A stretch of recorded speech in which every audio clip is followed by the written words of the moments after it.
ছাত্র উপদেষ্টারা কই, বিএনপি কই? আপনাদের চোখে পড়ে না যে এই বিডিআর হত্যাকাণ্ডে নামে কত সেনা অফিসারকে হত্যা করা হয়েছে, তার বিচার এই বাংলা জমিনে হয়নি? এখনও শত শত নিরীহ বিডিআর সৈনিককে এখনও কারারুদ্ধ করা হয়েছে তাদের উপর গায়েবী মামলা দিয়ে, যেন তারা এই প্রত্যক্ষ ঘটনার সাক্ষী কেউ দিতে না পারে, যেন এই বিডিআর হত্যাকাণ্ডের প্রকৃত রহস্য যেন দেশের মানুষ জানতে না পারে, যেন ভারত এবং বাংলাদেশের যে গোপন চুক্তিগুলো রয়েছে এগুলো যেন কেউ বুঝতে না পারে, কেউ যেন দেখতে না পারে। লজ্জা লাগে না আপনাদের?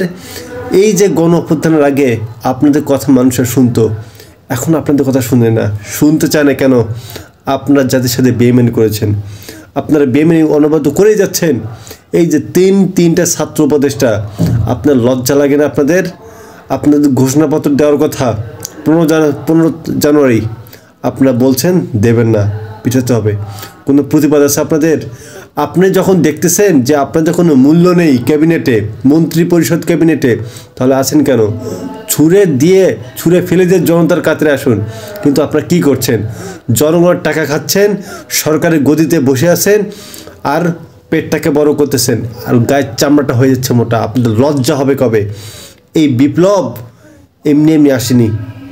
আপনারা যেরকম যেভাবে পরিশ্রম আপনারা আগে করেছেন, সেই পরিশ্রমটা আপনারা এখন দিচ্ছেন না। আপনারা বিক্রি হয়ে গেছেন। যেমন এই বিএনপি যে দলটা জাতীয়তাবাদের আদর্শে গঠিত হয়েছে, এ দলটাও এখন দালালিতে মত্ত।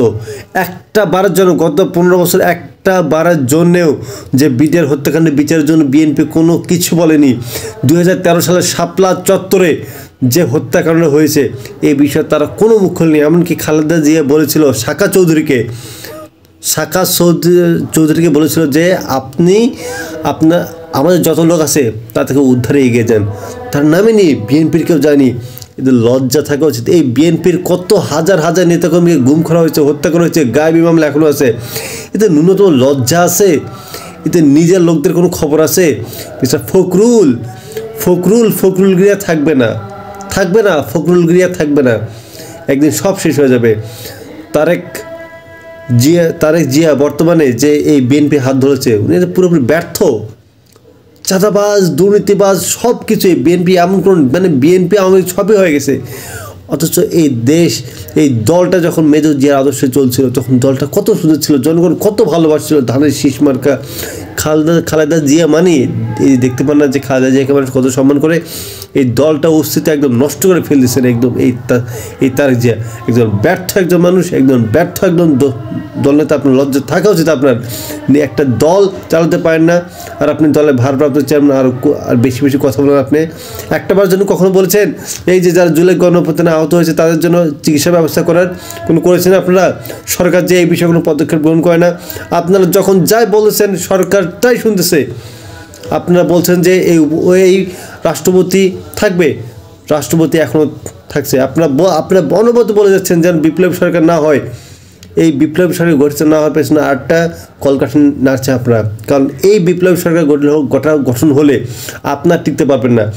যদি এই সংবিধানটা চেঞ্জ হয় তাহলে আপনারা গদিতে টিকতে পারবেন না, আপনারা থাকতে পারবেন না। এই জন্য আপনার সংবিধান পরিবর্তন চান না।